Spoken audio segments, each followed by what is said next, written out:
Ang kwento natin ngayon ay bakit pa sideways maglakad ang alimango? Halina't pakinggan natin. Sa isang makintab na tabing dagat, sumikat ang araw. Kumikislap ang tubig, masaya ang mga isda. At doon, may isang alimango na todo unat ng kanyang mga sipit. "Look at me!" sabi ng alimango ng mayabang. "Ako ang pinakamagaling maglakad sa buhangin." Todo taas ang ulo niya habang nagmamarcha.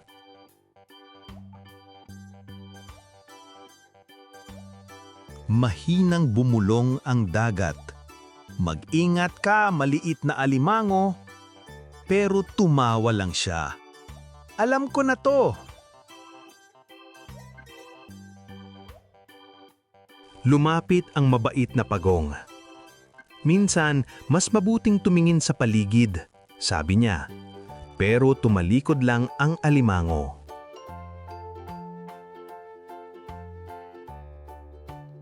Umakyat ang alimango sa isang bato. "Panoorin niyo ako," sigaw niya. Naghintay ang lahat, curious at tahimik. Naglakad siya ng diretso sa basang buhangin. Confident, mabilis at walang takot.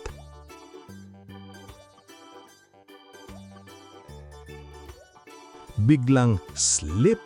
Nahulog ang alimango sa mababaw na tubig. Splash! Napatigil ang lahat.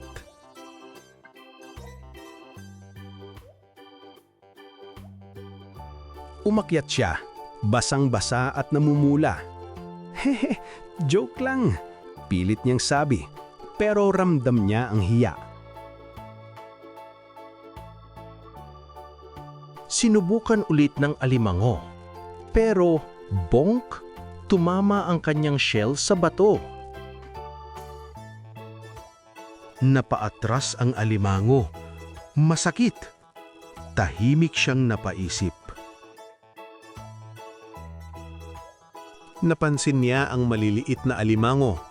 Hindi sila diretso maglakad.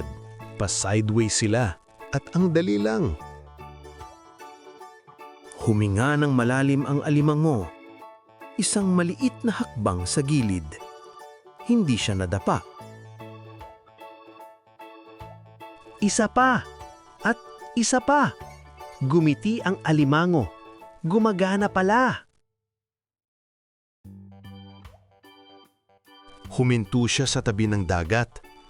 "Hindi ko pala alam ang lahat," bulong niya. Lumapit siya sa pagong. "Pwede mo ba akong turuan?"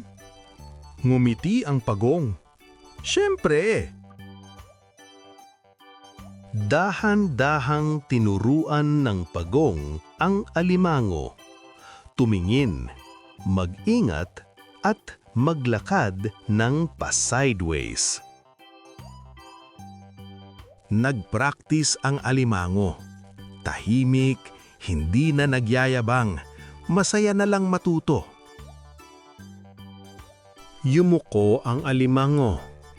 "Sorry sa pagyayabang," sabi niya. Ngumiti ang pagong. Ngayon, marunong na siyang maglakad ng pa-sideways. Smooth, ligtas at confident. Kumikislap ang dagat na parang nakangiti. Tahimik at payapa ang paligid. At mula noon, ang alimango ay naglalakad ng pa-sideways. Hindi dahil mahina siya, kundi dahil natuto siya.